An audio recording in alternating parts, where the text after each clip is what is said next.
नमस्कार. आजपासून आपण दररोज इंग्लिश डेली यूज सेंटेन्सेस पाहणार आहोत. बघा, आपण शाळेमध्ये किंवा आपण घरी मुलांना जे काही मराठीत बोलतो ते आपण जर छोट्या इंग्लिश वाक्यामधून जर आपण बोललो तर काय होईल, मुलांना डेली जर आपण बोलत गेलो, दररोजच्या दररोज आपण ही छोटी छोटी वाक्य आपण वापरात आणली मुलांना बोलण्यासाठी, तर काय होईल, मुलांना सुद्धा ती वाक्य ऐकून ऐकून ते सुद्धा काही दिवसानंतर आपल्यासारखं मग ती छोटी छोटी वाक्य त्यांच्या दैनंदिन जीवनामध्ये वापरायला सुरुवात करतील. म्हणजे थोडक्यात आपल्याला इकडे ये म्हणायचं असेल तर आपण काय म्हणू शकतो, कम हिअर, कम हिअर. अशी छोटी छोटी वाक्य जर आपण मुलांना बोललात तर मुलंसुद्धा हा सरावाने काय होईल, आपल्यासारखी ती छोटी वाक्य त्यांच्या वापरामध्ये वापरतील. आणि म्हणून आजपासून आपण काही छोटी वाक्य पाहणार आहोत. बघा, मुलांना आपल्याला इकडे ये असं म्हणायचं असेल तर आपण त्यांना कम हिअर, कम हिअर असं म्हणायचं आणि आपल्या हाताने सुद्धा हातवारे करायचे, म्हणजे मुलांच्या पटकन लक्षात येईल की कम हिअर म्हणजे इकडे ये. परत जा जर म्हणायचं असेल मुलांना तर त्याला इंग्लिशमध्ये म्हणायचं गो बॅक, गो बॅक.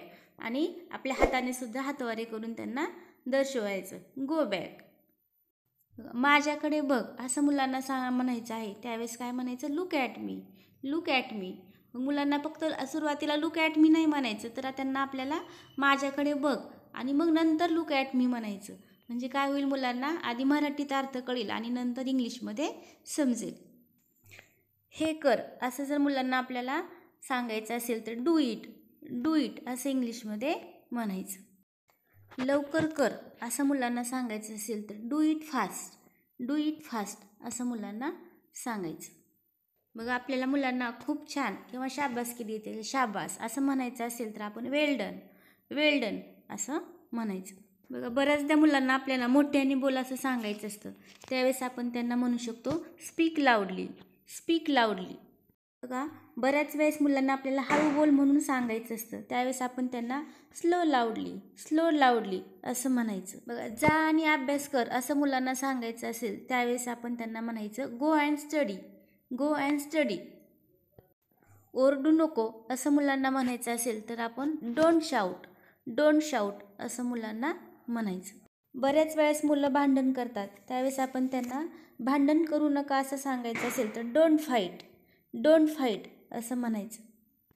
बऱ्याच वेळेस मुलं रडतात, त्यावेळेस त्यांना रडू नकोस असं मराठीत आपण सांगतो आणि रडू नकोस असं मराठीत पण सांगायचं. पण सारखं सारखं जर आपण त्याला रडताना डोंट क्राय, डोंट क्राय असं जर शब्द वापरला तर त्याच्या लक्षात येईल की डोंट क्राय म्हणजे रडू नकोस. आणि मग तो पुढच्या वेळेस आपण रडू नकोस हे असं इंग्लिशमध्ये न म्हणता जर डोंट क्राय म्हटलात तर त्यांच्या ते पटकन लक्षात येईल.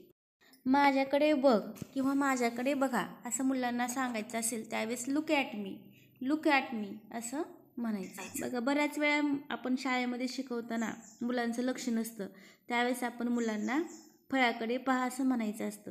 त्यावेळेस मुलांना आपण look at the blackboard, look at the blackboard असं म्हटलं बऱ्याच वेळेस की मुलांच्या लक्षात येतं की लुक ॲट द ब्लॅकबोर्ड म्हणजे फळ्याकडे पहा.